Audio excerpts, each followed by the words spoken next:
everyone, and thank you for joining me. I'm Jill Bloom, Group Publisher of Roofing Contractor, and welcome to our Best of Success podcast show. I'm always honored and thrilled to have Thea Dudley, the CEO of Pocket Protectors. Thea, thank you so much for joining me. Thanks for having me, Jill. Well, it's always a great conversation to have you on, Thea, because when it comes to credit, as you are better known as the credit overlord, there's lots to happen. And I love all the horse paraphernalia you have in the background, because sometimes I think you need to wrangle these guys up and lasso them and tie them in and be like, hey, where's your check? Anyway, yeah, sometimes it kind of feels like it's a beat down. No, for sure. Well, again, lots to talk about here. So Thea, please tell us, what does everybody need to know that's going on with foreclosures and bankruptcies? Well, there's a lot going on right now, Jill, in the space. And one of the things I want to make sure that all of our contractors out there watch out for is, bankruptcies are up, Chapter 11s are up 71% from beginning of the year. And bankruptcies overall are up 15%, which means there's a lot less money on the streets and some people are going to go home with a lot less. Foreclosures are also up, according to what just came out in my NACM reports. They're up 13% since the beginning of the year, and that's predominantly residential, which for those of you working in that space, I want you to be extra careful. Check out who you're doing business with. You guys tend to trust everybody and you don't check people out. So getting the work documented, getting maybe a credit report, getting signatures, making sure change orders or add-ons are signed for, and then knowing who you're doing business with. It doesn't take that much effort to check out who you're doing work for.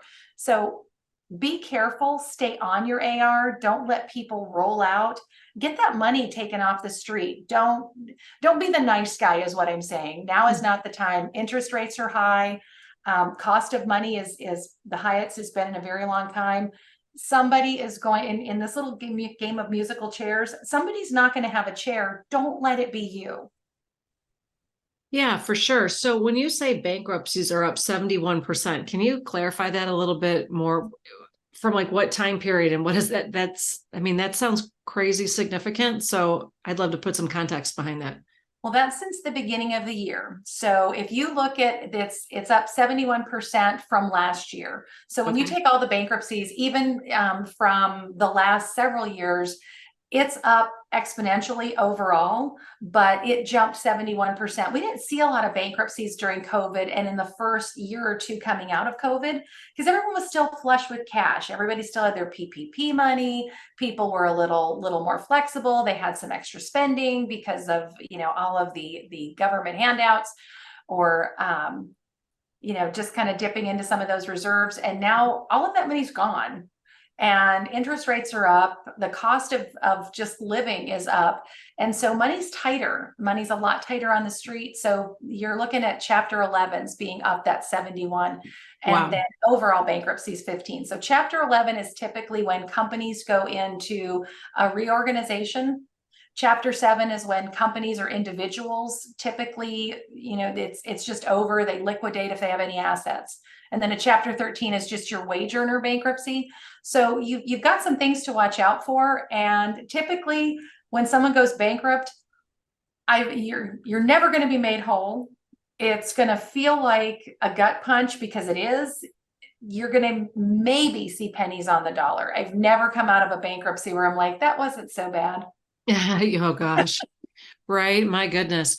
Well, you were just sharing an example with me before we got on as well that seemed very significant for how to handle a certain situation. What was that? And can you tell everybody what they should know about?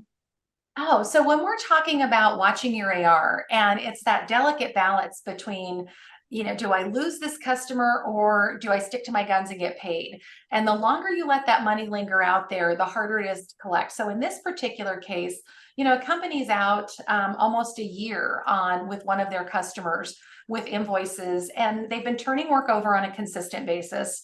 They're getting paid, but invoices get missed, or there was a problem with there wasn't a PO, or there wasn't a work order or a signature assigned. So there's big gaps and skips to where pretty soon you're looking at stuff that might go back an entire year, and they're trying to get it cleaned up. And unfortunately, now it's kind of down to that, T minus 20, and we're looking at, all right, what are we going to do? And you have to have some hard conversations. Do you go up the food chain and risk losing the customer and losing that business? Or do you try to continue along the way that you have been? And there's some pitfalls to both, and it really depends if you're carrying, let's say, $75,000 to $100,000 that's past due, and it's significantly past due. How much further in debt are you going to get? Or are you going to say, all right, they're paying the newer stuff now, we're going to eat that, or we're going to just keep trying to make it better? Because so far that hasn't worked out. So how does that go? If you had to role play with me, when you sit down with that customer, what do you say to them? Hey, look, here's where we are. These are the commitments that you made. These are the invoices. I've done everything you've asked me to do. Where's my check? What are we doing? Is there somebody I need to talk to other than you? Because we've been sitting down here discussing this. I do have your CEO's name. I've got your CFO's name. Who do we need to go up the food chain to? Because I want this to work out well for both of us. It probably isn't going to go well when you tell them, hey, I'm going to go above your head. People don't tend to like that. Or I've had the occasional where people have worked out where, hey, I'm just getting nowhere with so-and-so in our AP department, or, we're short staffed. I can appreciate that, but what do I need to go back in there and write my own check? What do we need to do to make this happen? And, hey, I can't put any more trucks on the road.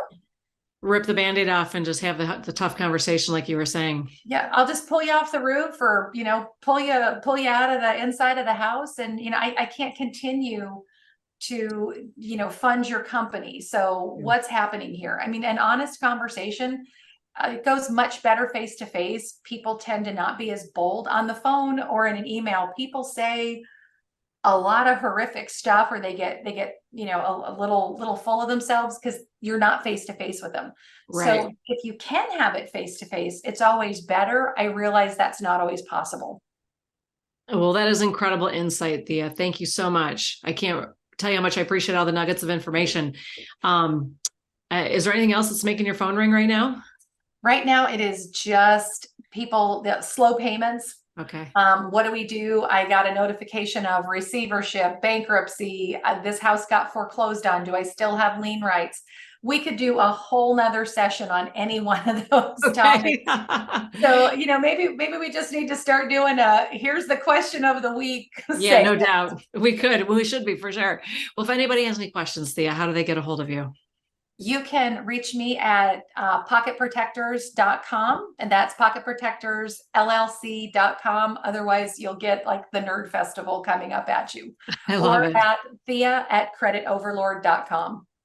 Sounds great. Thanks so much, Thea. And if anybody has any questions for us, it's roofingcontractor.com, wconline.com. And while you're there, make sure you sign up for all our free content, especially our videos, our e-news, our website, our e-magazine, so you can stay up to date on all the great content we're putting out, especially our interviews like we are today with Thea.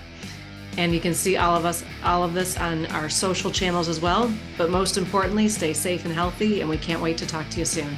Thanks again, Thea. Thanks, Jill.